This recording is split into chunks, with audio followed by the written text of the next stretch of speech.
I'm Nate Browne. This is Browne's Metalcraft, and we're an elite metal shaping coach building restoration service. We've just finished one of our favourite builds. It's a 1934 Q-type inspired MG Special. It's actually a P-type frame, however we've designed the Q-type inspired body for it.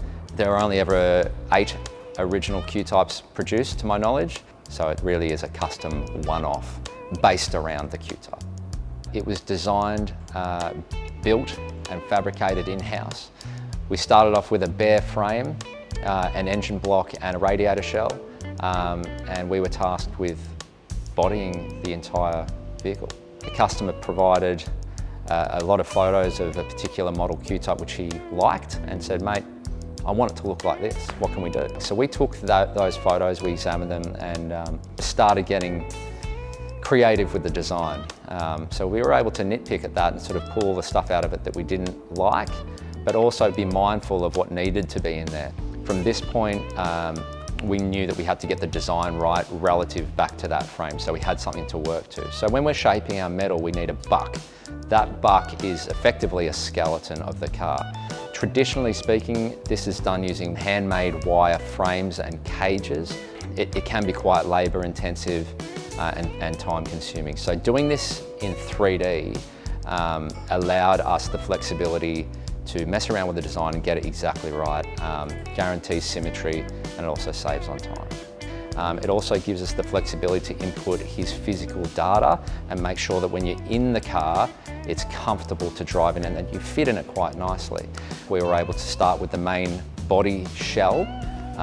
We fabricated that and the tail, and we started making up some mounting hoops for those, which the hoops would then be attached to the chassis, and then the body could then be attached to the hoops.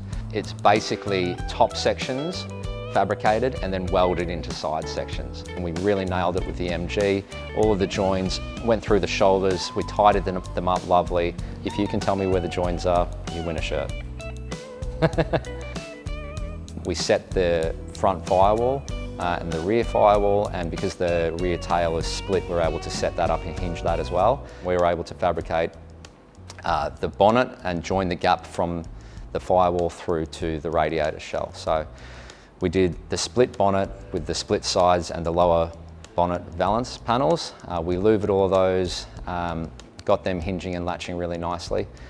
It's a crank-driven supercharger on the front of the car. As part of that, it goes through the front of the grille shell and it's front mounted. So there's like a cowling that goes over the top of that. So that's hinged as well for maintenance. It's quite intricate and detailed front area.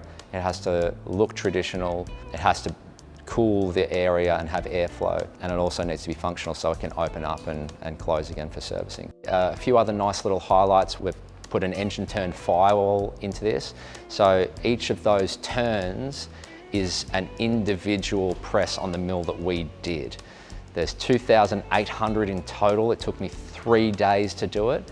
We did a nice big sheet, which we were then able to utilize an offcut for the dashboard as well. So that's a really nice decorative little element to the car, which we're all very proud of. Another feature of the vehicle is the twin fuel tank fillers. So the fuel tank was fabricated in-house by us. It sits inside a nice angle iron frame. It's all mounted and contoured to the body profile.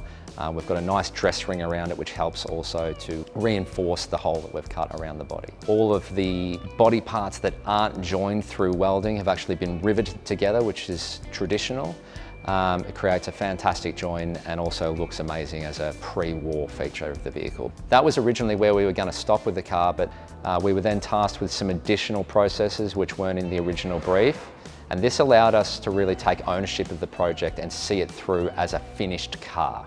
So the body's finished in full polish, which means that we've sanded it 8 times over from 320 to 2000, and then we've buffed it all the way up to a mirror finish, which was a real testament to the build in itself and the relationship that we developed along the way.